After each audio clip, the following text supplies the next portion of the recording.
Ya, Assalamualaikum warahmatullahi wabarakatuh. Hari ini kita akan belajar tentang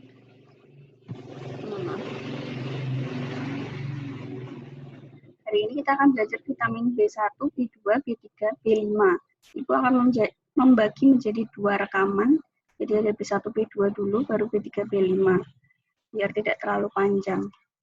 Nah, untuk pesan hikmah hari ini, dan dialah yang menjadikan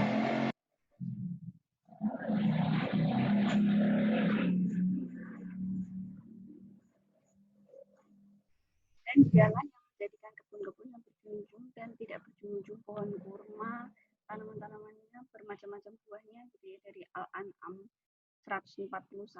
Jadi pohon kurma itu banyak vitamin B kompleksnya, kemudian buah delima juga, jadi sudah ada di ayat Al-Quran. Untuk merefresh kembali, jadi Ibu nanti beberapa menyertakan AKG sedikit, jadi biar mengulang-ulang kalian. Kemudian di sini ada sumbernya, bisa dilihat di IGD juga ya, gizi dasar juga. Di sini kita akan belajar B1, nama aktifnya adalah tiamin, B2 riboflavin, B3 niacin, kemudian pantotenat acid atau B5, itu ya yang akan kita pelajari. Biotin sudah, dengan binazula. Kemudian ini ya, vitamin B adalah vitamin yang bersifat larut air, tidak disimpan dalam tubuh, sebagai metabolisme energi peran utamanya. Jadi B1, B2, B3, B5 seperti yang kita bahas di gizi dasar, bahwa memang vitamin-vitamin itu berperan di glikolisis sampai dengan siklus Krebs ya, kita sudah belajar.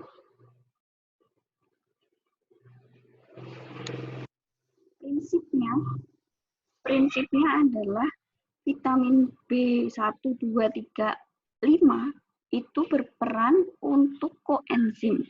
Nah, sebelum masuk, koenzim itu apa sih kan gitu ya. Nah, koenzim bisa dilihat dari ini.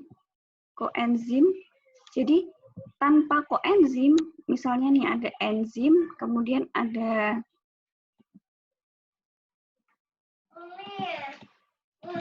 aku mau minum. Ya, jadi fungsi koenzim, misalkan kita makan protein gitu ya. Protein, kemudian enzim, jadi ada protein, kemudian di saluran cerna kita ada enzim pepsin yang akan mengenali, oh ini enzim ini partikel ini atau komponen ini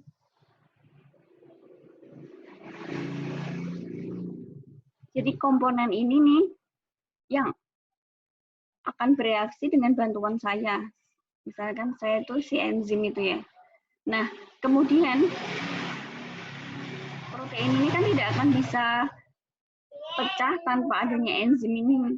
Nah, beberapa enzim itu tidak bisa mengenali si komponnya atau tidak bisa mengenali komponennya, partikelnya itu tanpa adanya bantuan koenzim. Jadi ko itu adalah pembantu gitu ya. Jadi pembantu enzim mengenali kompon. Jadi ada, kalau misalkan pernah dengar, jadi tadi ya, jadi ada kofaktor sama koenzim. Nah, koenzim itu biasanya biologis, jadi ada atom C-nya gitu, misalkan vitamin apa gitu ya, itu sebagai koenzim. Jadi di sini jadi kalau pernah lihat peran enzim itu seperti seperti pintu gitu ya, dibantu dengan anak kunci. Nah, anak kuncinya ini bentuk lubangnya itu adalah koenzim. Jadi dibantu oleh koenzim. Nah, koenzim itu biasanya biologis, punya atom C. Tapi kalau kofaktor itu biasanya dari mineral. Nah, misalkan magnesium gitu ya, berperan untuk mengubah. Jadi kan glikolisis kan glukosa menjadi glukosa 6 fosfat dibantu oleh glukosa 6 fosfatase. Nah, glukosa 6 fosfatase ini dibantu oleh magnesium. Nah, magnesium ini disebut kofaktor. Itu bedanya koenzim dan kofaktor, tapi perannya sama. Kemudian kita lanjut ke B1, tiamin. Tiamin ini mempunyai gugus sulfur, kemudian mempunyai cincin tiazol dan pirimidin. Bentuknya warna putih, kristal seperti jarum. Kemudian ini ya, peran utamanya untuk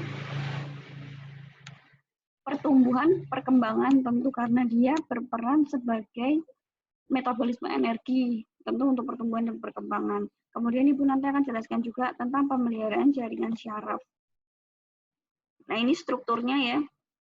Tadi ada cincin tiazol, ada cincin pirimidin.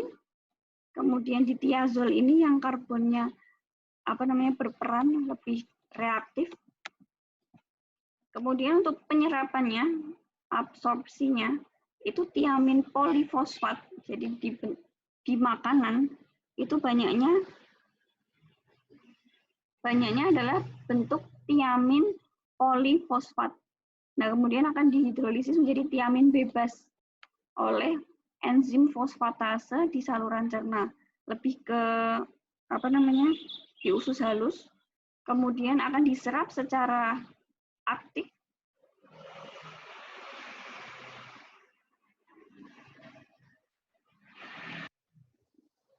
dengan menggunakan SLC19A1 dan 2. Kemudian nanti masuk ke dalam darah, jadi tidak langsung ke hati, bisa juga beredar di seluruh pembuluh darah, itu berikatan dengan albumin atau protein yang larut di dalam air ya, protein besar transporter, protein besar kita yang larut di dalam air.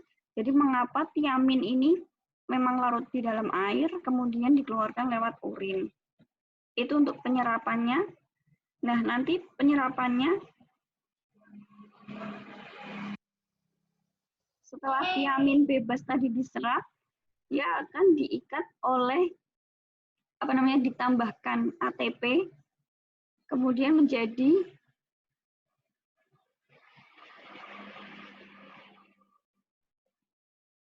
disumbang fosfatnya dari ATP, kemudian menjadi tiamin di atau pirofosfat, TDP atau TPP. Nah, TPP ini yang bentuk paling aktifnya tiamin diikat dengan fosfat dia, bekerjanya diikat dengan fosfat. Kemudian ini ya, bisa diubah lagi menjadi tiamin bebas. Kemudian TDP, tiamin difosfat, itu bisa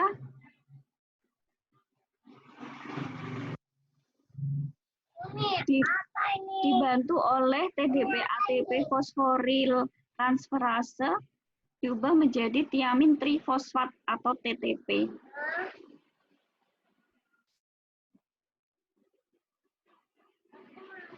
Gitu ya. Kemudian fungsi tiamin, masuk ke fungsi tiamin. Jadi peran utamanya memang di koenzim pirufat karboksilase, kemudian alfa ketoglutarat. Ini lebih jelas di bukunya Advanced Metabolism yang sudah Ibu kasih. Jadi bisa dibaca di situ perannya, prinsipnya sebagai koenzim metabolisme energi.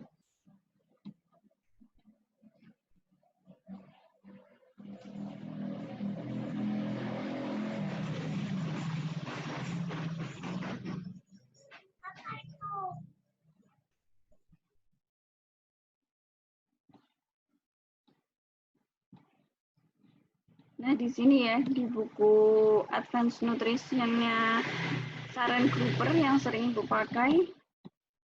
Jadi di sini jelas disebutkan, dijelaskan ya, bagaimana si TPP ini membantu di transformasi energi. Jadi ketika glukosa diubah menjadi pirufat, gitu ya. Kemudian pirufat diubah menjadi asetil-CoA untuk bisa adanya ini pirufat dehidrogenase ini butuh TDP. Jadi butuh tiamin difosfat atau TPP, tiamin pirofosfat. Itu perannya di pirufat diubah menjadi asetil-CoA. Kemudian dibutuhkan lagi di alfa ketoglutarat diubah menjadi suksinil-CoA, itu juga butuh TDP, tiamin difosfat. Seperti itu. Jadi TDP sering juga disebut TPP. Jadi inggatannya memang membutuhkan dua fosfat gitu ya. Di sini jelas disebutkan perannya. Kemudian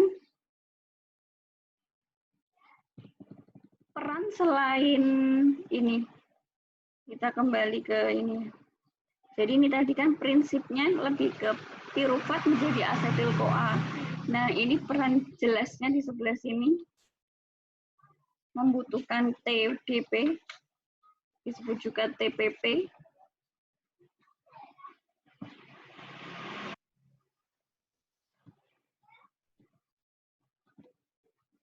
Kemudian kembali ke slide. Ada peran selain koenzim. Tiamin atau TTP, tiamin trifosfat. Nah, perannya di syaraf ini lebih ke tiamin trifosfat. Nah, ini masuk di sistem saraf kita.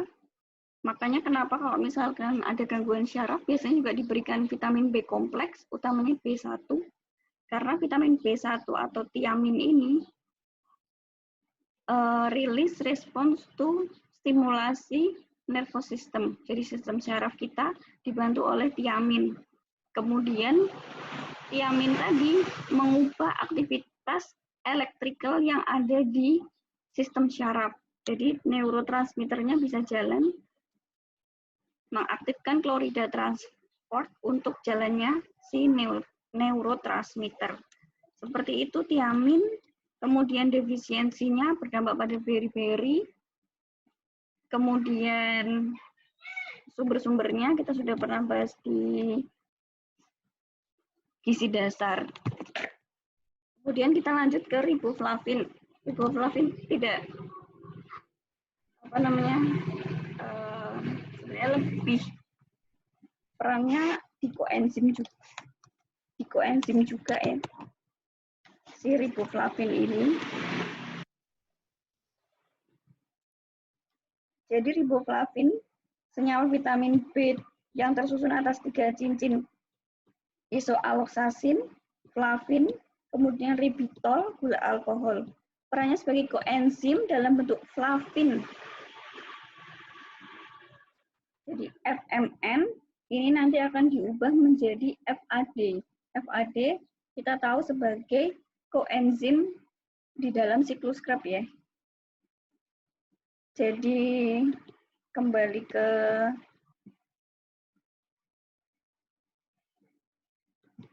Sarenn-Gruber. Di sini si FAD berperan ketika pengubahan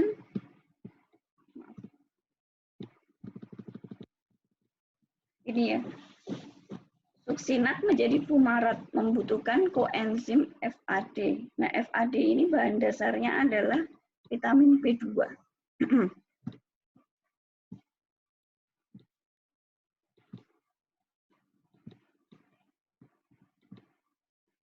Nah, ini kemudian tidak terlalu banyak sebenarnya, memang prinsipnya dia sebagai koenzim dari FAD itu.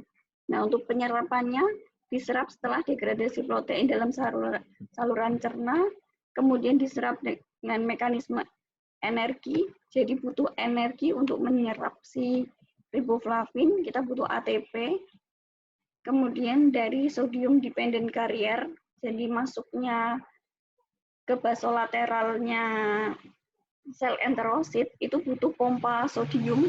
Nah, pompa pompa Na, jadi Na-nya keluar, kemudian vitamin B2 masuk, itu butuh energi biasanya. Kemudian jika banyak kita membutuhkan atau konsumsinya sedang banyak, itu bisa masuk secara pasif ya, jadi secara langsung bisa masuk kemudian diikat oleh albumin. Kemudian di usus akan diubah menjadi FMN, jadi mulai dari usus itu sudah diubah menjadi koenzim. Sudah diubah bentuk FMN. Kemudian ini fungsi-fungsinya berperan dalam sitokrom C oksidase, ini membutuhkan FAD karena FAD itu kan nantinya akan dipompa menjadi